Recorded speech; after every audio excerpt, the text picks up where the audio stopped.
வந்து ஒரு 5 ஸ்பூன் மாதிரி எண்ணெய் விட்டுக்குங்க. நல்லா விட்டுக்குங்க எண்ணெய்.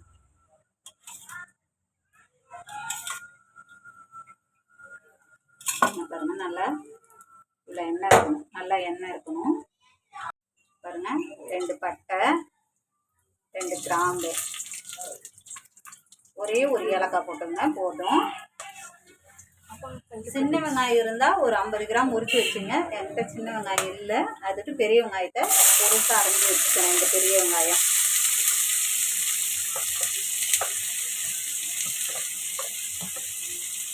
எண்ணெயில் போட்டு ரொம்ப வதக்கணும்லாம் ஒன்றும் இல்லை, லைட்டாக வதக்கி விட்டாலே போதும். அந்த ஒரு மாதிரி கண்ணாடி மாதிரி வரும் இல்லையா, அந்த மாதிரி வதக்குங்க போதும். ரொம்ப பொன்னிறமாக தான் வதக்க தேவையில்லை. வதக்கிட்டு ஒரே ஒரு தக்காளி போட்டுக்கோங்க. நல்லா இப்படி வதங்கினதும் தக்காளி, ஒரே ஒரு தக்காளி வெட்டி வச்சுருக்கேன். அந்த தக்காளி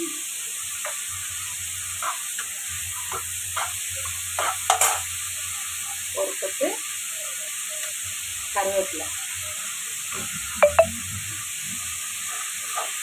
இஞ்சி பூண்டு பேஸ்ட்டு நல்லா ஒரு ஸ்பூன் போட்டுக்கணும். நம்ம வந்து கறியிலையும் போட்டு வேக வச்சுருக்குறோம். இப்பயும் நம்ம இந்த வெங்காயத்தோட ஒரு ஸ்பூன் நல்லா ஒரு ஸ்பூன் இஞ்சி பூண்டு பச்சை வாசம் போன பிறகு நம்ம கறியை தூக்கி இதில் போட்டுடலாம். பாருங்க, குக்கரில் நான் மட்டனை வேக வச்சுருக்கேன். பாருங்க, ஒரு 5 விசில் விட்டு எடுத்துருங்க மட்டனை. ஒன்றும் இல்லை, கொஞ்சோண்டு கொஞ்சம் 2 ஸ்பூன் எண்ணெயை ஊற்றி இஞ்சி பூண்டு பேஸ்ட்டு போட்டு மட்டனை வதக்கிட்டு ஒரு கொத்து கருவேப்பிலை, கொஞ்சோண்டு மஞ்சத்தூள் போட்டு ஒரு 5 விசில் விட்டு வேக வச்சுருங்க. வேக வச்சுட்டு நம்ம இப்போ கிரேவி எப்படி செய்யறதுங்கிறத பார்க்கலாம். பாருங்க, இஞ்சி பூண்டு வாசம் பச்சை வாசனை போயிடுச்சு. இப்போ வெங்காயம் தக்காளியும் வதங்கிடுச்சு. கறி பாருங்க இப்படி நல்லா வெந்திருக்கு. பாருங்க, மட்டன் 1/2 கிலோ மட்டனு நல்லா வெந்துருச்சு.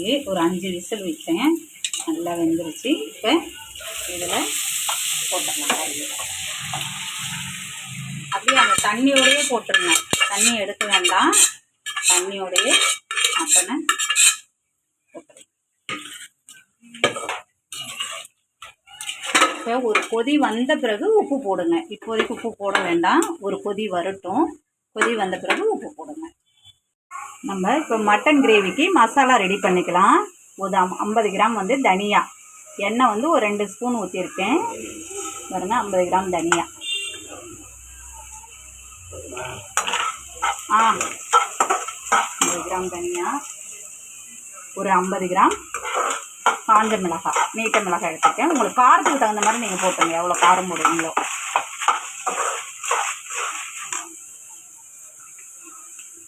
ஒரு ஸ்பூன் சோம்பு, நல்லா ஒரு ஸ்பூன் நல்லாவே போட்டுக்கோங்க.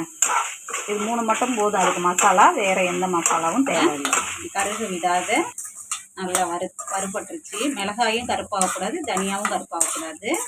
அப்படி வறுத்து எடுத்துக்குங்க. வறுத்து எடுத்து ஒரு பிளேட்டில் மாற்றிக்கிங்க. பாருங்க, இப்படி எண்ணெய் கொஞ்சம் இருக்கணும் அதில். நம்ம எண்ணெயை வடிச்சிட்டு இதை கொட்டிக்கலாம். கொதி வந்த டைமில் கல் உப்பு உங்களுக்கு தேவையான அளவு, அந்த கிரேவிக்கு எவ்வளோ தேவையோ அந்த அளவு உப்பு போட்டு ஒரு கிண்டி விட்டுருங்க. இப்போ வந்து மசாலாவை நம்ம அரைச்சிக்கிட்டு வந்துடலாம். நம்ம வறுத்து வச்சுருந்தோம் இல்லையா, அந்த இதை மிக்ஸி ஜாருக்கு மாற்றி அரைச்சிடுவோம். நல்லா ஆறிடுச்சு. இப்போ அரைச்சிடுவோம்.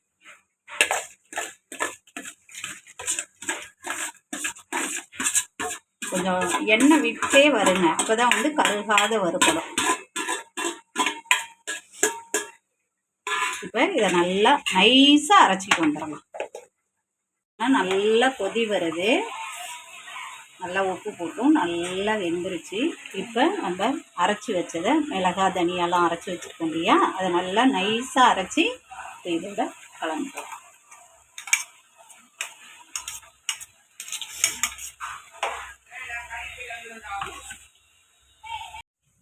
பாருங்க, இப்படி இருக்கும். நம்ம இப்போ தேங்காவும் கொஞ்சம் பொட்டுக்கல்லையும், தேங்காய் இதுக்கு தேவையான அளவு நான் தேங்காய் காமிக்கிற மாதிரிங்க. ஒரு 1/2 மூடி தேங்காய், அரை மூடினா பாதி தேங்காயில் பாதியாக நல்லா குட்டி குட்டியாக வெட்டி வச்சுக்கிங்க. அதையும் ஒரு 2 ஸ்பூன் பொட்டுக்கடலை, உடைச்ச கடலை,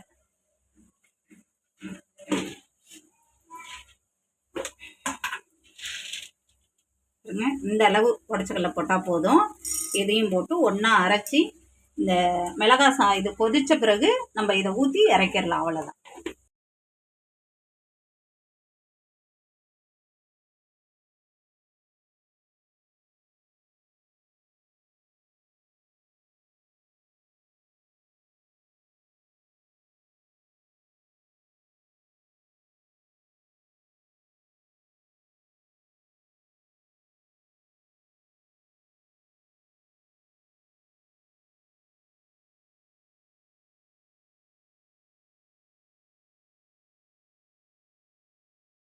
பாருங்க, நம்ம செஞ்ச மட்டன் குழம்பு இட்லியில் விட்டு சாப்பிடுங்க. இட்லி செம்மையாக இருக்கும். காலையில் டிஃபனுக்கு இட்லியில் விட்டு நல்லா தொட்டு சாப்பிட்டு பாருங்கள்.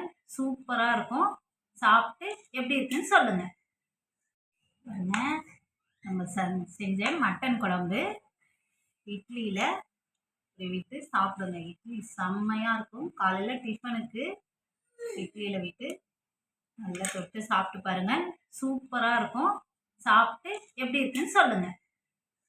பாருங்க, நம்ம செஞ்ச மட்டன் குழம்பு இட்லியில் விட்டு சாப்பிடுங்க. இட்லி செம்மையாக இருக்கும். காலையில் டிஃபனுக்கு இட்லியில் விட்டு நல்லா தொட்டு சாப்பிட்டு பாருங்கள். சூப்பராக இருக்கும். சாப்பிட்டு எப்படி இருக்குன்னு சொல்லுங்கள்.